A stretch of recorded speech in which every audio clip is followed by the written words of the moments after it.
Bunun için evlerde hazırlayabileceğiniz çok doğal ve faydalı ilaçlardan size örnekler vereceğim. Bir üçüncü şifa kaynağı olan ayva. Benim bayıldım. Evet. Eğer murabba yapmak istiyorsanız Annem Mutfakta sitesine girin. Sitemizde, bizim sitemizde. Sitemiz kalın. Orada. Kalın. Beğeni yapın aynı zamanda. Facebook'a üye olun. Yani işte kitabımı alın. Hazır almayı da yap. Yani. 10. serimizi bitiriyoruz ya. Evet. Az Destek değil olun yani. ya. Az değil. Buyurun. 3. baskıya çıkardık. 4. baskı sırada. Hazır ama Hazır. kendin yap. Evet. Ayva. Bir tane ayvayı alın. Güzelce yıkayın. Ondan sonra doğrayın. Küçük bir tencereye bir ayvaya yarım kilosu koyarak pişirin. Çekirdeklerini de içine atın. Üf, şunun renklerine bak. Evet.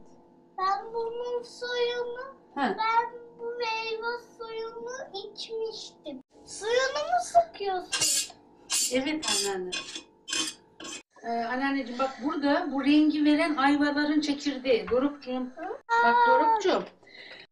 Bunu çok az bir şekerle kaynatabilirsiniz. Ama biz doğal beslendiğimiz için şeker koymuyoruz. Ya hakiki bal, onu soğuttuktan sonra veya pekmez koyuyoruz. Onu komposto gibi için veya suyunu süzün. Az bir nişastayla bağlayın. Taze. Evet. O da sitemizde var. Aynen sitemizde var. Onu da ılık ılık için üstüne bol tarçın dökün. Bu da bir numaradır gerçekten.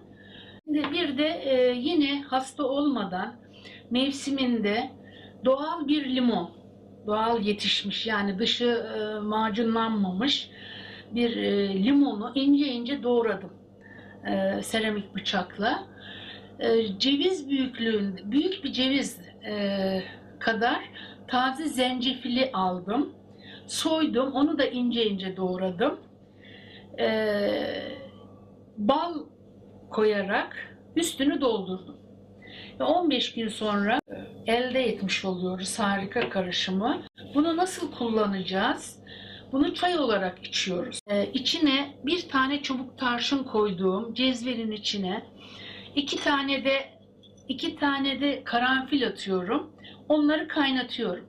Kaynama noktasına geldikten sonra 2-3 dakika kapatıyorum. Bekliyorum. Daha sonra bir kahve kaşığı dolusu fincanıma, kupama bundan koyuyorum. Sıcak, kaynamış ve beklemiş tarçınlı karanfilli suyu döküyorum.